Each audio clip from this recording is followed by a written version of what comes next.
Karachi मुबैना police एहलकारों के जुल्म से तंग आकर लड़की ने सिंध हाई कोर्ट के बाहर खुदकुशी की धमकी दी और वीडियो में कहा, मेरा नाम समीना है। मैं सांगड़ की रहाइश बाजार में यहाँ कराची अपनी जॉब के सिलसिले में आई थी। आदिल बदलतीफ़ वहाँ से मेरा पीछा करता हुआ यहाँ पे आया, मुझे फ़ोन वगैरह करता रहा, लेकिन मैं इसकी कॉल नहीं उठाती थी। फिर एक दिन दोपहर मैं घर पे सो रही थी, 1:30 बजे का टाइम था, 24 तारीख 10वें महीने की। तो मेरे दरवाज़े पे दस्तखत हुई 2-3 दफ़ा। मैं सोई उठी, 2-3 दफ़ा दरवाजे में पूछा कि कौन कौन, लेकिन कोई जवाब नहीं आया आगे से। मैंने जैसे ही जाके दरवाज़ा खोला तो ये खड़ा सामने, इसने दरवाज़ा खोला और मेरे मुंह पे कपड़ा रख दिया और मुझे तशद्दुद का निशाना बनाया।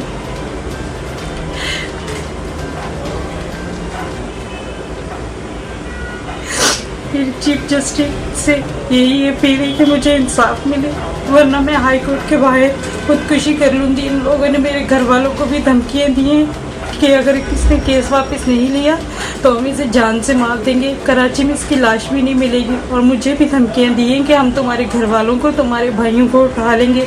और अभी भी मेरी 25 तारीख को, कि दूसरे महीने की 25 तारीख को मैं हाई कोर्ट गई तो रास्ते में 2 और भी इसके दोस्त थे, बाइक रोकी और गन दिखाई मुझे और मुझे कहा कि अगर तुमने केस वापस नहीं लिया तो हम तुम्हें जान से मार देंगे। और मुझे धक्का भी दे के गया। प्लीज़ मेरी गुजारिश है।